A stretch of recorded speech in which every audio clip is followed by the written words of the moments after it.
Sabotage! Works every time! We crashed. Yeah, but we crashed on Genosha! It seems our flight was a little more than the X-Chumps could handle. Oh, are they dead? Let's gently poke the furry one and find out. Oh, Wolby, time to wake up. Rise and shine, Stubby. Wake up. Up and at 'em. Fine, then. That's for all the clown jokes. That's for never calling just to say hi. That's because I get aroused when I slap people. That's for all the furry midgets in the world. That's because I feel like it. Why? Whoa! You! Wake up! Wake up! That's because the player keeps mashing the button. That's because I like slapping fleshy things with this hand. That's for being in more comics than me. That's for making me love you. That's for making me hate you. That's for never taking us to the prom. That's for always working late. That's for being short. That's for stabbing me in the heart. Literally. That's for never letting me fly the Blackbird except when I crashed it. That's for being the worst wingman in bromance history. That's because I want to see if the player will keep doing this. That's for all the hot gamer girls out there. Hey, call me. That's for being a total douche. That's for never washing the dishes. That's for last year's white elephant gift. Who wants a white elephant? And finally, that's because the whole setup just added 5 minutes of bonus play to the most awesome game ever devised by Mutant or Man. I guess he's not waking up. Curious. Looks like we're flying solo, boys. Hey everyone, this is 3Skate and welcome to another recent pickups video. Unlike my other ones, this one doesn't have a lot of the games that I usually have after like 2 months. So the reason why my camera's focused like this is because I do have a few unboxings to do for certain limited edition games, and both of them of which are handhelds. So that's why it's like this. So I might as well just show the games that I have right now. So what you saw in the clip before this is Deadpool. This is an amazing game, but it's pretty short. It's probably like an 8 to 9 hour campaign, and it's a really good game. But I tell you all to like wait for like a price drop or something. But it's really hilarious. I couldn't wait for this game. I waited for like last year, and there really wasn't anything to show. Like they really didn't show much of anything about this game. So thankfully this did come out this year, and hopefully they make another one soon. And most of the games that I haven't had time to play. So like this one is Dead Rising. Fuse is another one I didn't get a chance to try out yet. Looks pretty cool though. Skate, I had recently bought this Skate. I have 2 and 3, but didn't have the first one, so figured I'd pick this up. BioShock Infinite, brand spanking new. Heard a lot of good things about it though. Catherine is a visual novel game. I was interested in this one mainly because I was playing like Phoenix Wright and I needed more visual novel games, so I figured I'd pick this one up. Oh, this game is amazing. Tomb Raider. Oh my goodness, I was so surprised by this. I wasn't expecting it to be that good because like the PS1 Tomb Raiders wasn't, it didn't capture me. Like the PS1 Tomb Raiders were just really weird to play. But this one it was just a really solid controls. Everything was great. Liked the story too. Even though it was kind of predictable, but still. I enjoyed this game a lot. Here we have Lego City Undercover. This is a very casual kind of game, and this was great because I like playing casual games as well. And a lot of times, like if you just get tired of playing like the most intensified games, it's great to just sit back and play this type of relaxing kind of game. So it's really fun. Here we have, oh yeah, I forgot all about this. The Prince of Persia trilogy. I forgot I had this for a second. I was actually ecstatic when I found it at GameStop because I was looking forever for this.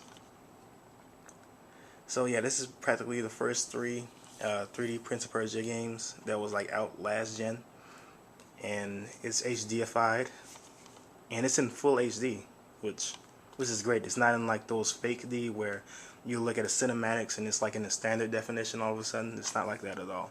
It's all HD. So that is great to know. Excuse me. That was great to know. My voice was kind of wearing out for a second. Here we got Dead Island Riptide, brand spanking new also. Yep, I still need to get through with the first one, but yep, it's right there. Here's Soul Calibur 5, and it's, I don't know. I guess it takes a while to get used to. I mean, I've been playing Soul Calibur 2, and there's a lot of differences between these two, which is to be expected. But I don't know. I guess I'll give it more of a shot later on. I managed to get this, which is the Teenage Mutant Ninja Turtles games. This is the first one and the third one. Reason why is because I was only going to get 2 before I got the last one. And the reason why I got 3 instead of the second one is because this one, if you play through it, you get the Turtles in Time arcade. So that was definitely a plus for me. So sometime I'll get around to it sometime.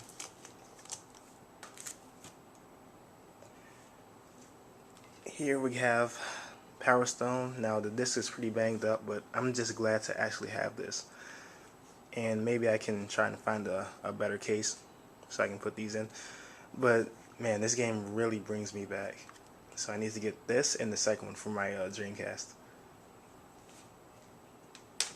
And the manual is in perfect condition too. Here is Fire Emblem Awakening for the 3DS, of course. Haven't gotten around to it yet. Still brand new. Here is Castlevania Lords of Shadow, the 3DS. And it's really fun. It plays a lot like your side-scrolling Castlevania games like Symphony of the Night. It plays a lot like that, but at the same time it's a lot different. It's completely different actually. So it's a pretty interesting game so far. I have played a little bit of this.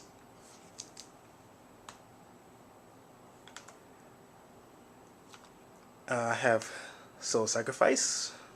Haven't tried it yet. Rayman Origins. I freaking love this game. It's a great platforming game. If you love platformers, you should definitely have this in your collection. This is just so creative. I can't wait for Legends to drop. I think it got pushed forward. It was supposed to come out in September, and now it's pushed for August, which makes sense because there's a lot of like heavy hitting titles coming out in September anyway. So, yep, Rayman Origins for the Vita. Here we have Tazuma Katamari. This is a very fun game too. I've been hooked on the Katamari series ever since Katamari Forever. So I'm going to try and get as much of these games as I possibly can. And this is different. This one heavily relies on the touchscreen for the Vita. So you can shape your Katamari in any way. So if you need it to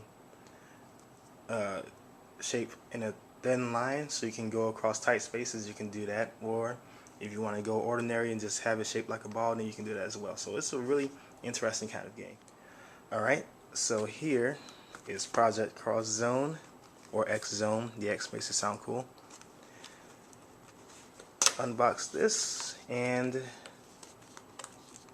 I can unbox it. There we go. You have the game here, and every copy is a limited edition, so you don't need to worry about having to pay extra for it, which was definitely a great idea. So here's your art book.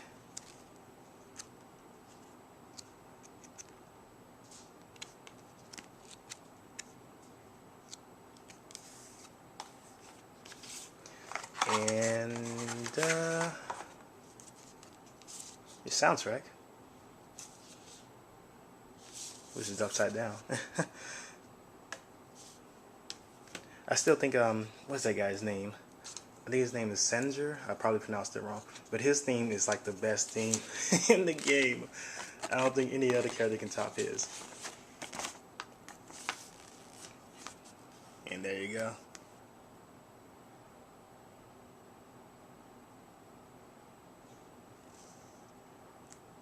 That is amazing. I've been hooked on this game for quite some time, ever since it's been out.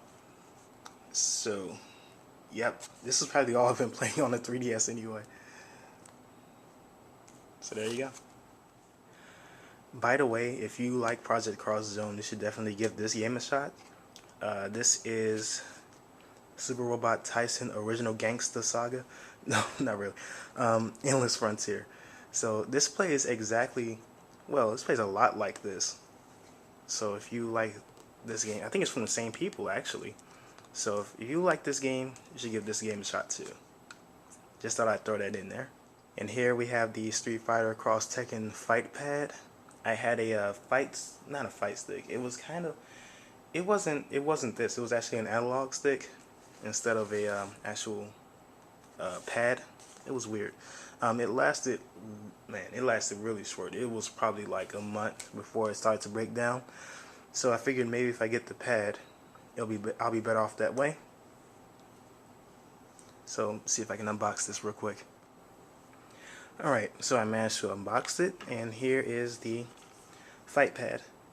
So, I don't know if you can see that. Here you have Murdoch. And is it me, or is it like every cutscene that he's in, he always gets beat up? Here you have Poison. It's a trap. And here we have Hugo. I think that's his name. I don't know why Alex is not in these crossovers. Like, I've only seen him in Tatsunoko vs. Capcom. But he hasn't been in the other ones. It looks like Hugo is taking more of the spotlight than Alex, but whatever. So, the pad, it feels very natural. It's not like a, it doesn't feel like a beyond generic pad. It feels like pretty official. So, I might get the hang of this. And hopefully it won't break down like the other ones. Oh. See, when I press the buttons on my other fight pad, it made like this loud clicking sound. This one doesn't really make that much of a noise. Yeah, I think I'll get the hang of this. Oh, it even has a turbo button. Didn't even pay attention to that. Alright, so this is the unboxing of Mirror Master Rebirth. This is the collector's edition. It just looks beautiful. That's the front. Here's the side.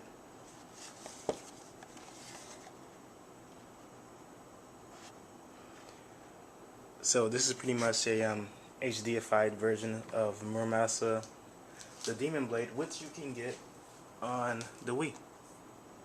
So you can definitely have this. If you have the Wii and you don't have this, you need it. You need it. Especially if you like hack and slash games. So this is the Wii version right here. Alright, now go on to the Vita. And this is what you get when you buy the collector's edition. Get this little envelope, and inside is this.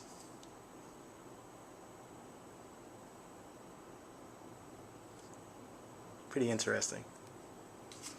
And you get the soundtrack. Excuse me. You get the soundtrack. And here's the thing. With soundtracks, they always seem limited, and this is no exception. It's like 5 tracks. They could have gave you the whole entire soundtrack if they wanted to, but at the same time, it's pretty cool to have this. So I can't complain too much about it. Here's your skin for the Vita. I already have the Persona 4 skin, so I'll just save that. There's your cover. And here's your pouch. you even have like a Mirror Master pouch. It would have helped if I actually showed the the game cover too. So this is the case for Mirror Master Rebirth. It's actually no different than the collector's cover. Here we have the Legend of Zelda Twilight Princess wallet. I got this from Power Up Rewards, which is where you have to spend your whole entire life insurance in order to get something remotely decent. So this was pretty much what I got. And I don't know, my cousins were telling me that this is a female's wallet, but I could care less. I'm going to use this wallet regardless. So, and this is actually what I forgot to mention.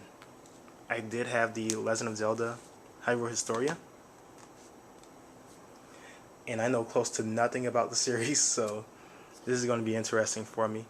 So I have this, and I have the History of Sonic the Hedgehog. I think these came out like within a week. I think both of these books came out. Pretty interesting. But what was frustrating for me was that I know that Sonic has another version. There's another version of this booklet, and the cover is different. And I think that's the limited edition. I don't know. It's weird. So you have the classic Sonic on the front, and then the modern Sonic on the back. So that is all the pickups that I have. So with that, Streetscape signing out, and I hope you all enjoyed. Take care.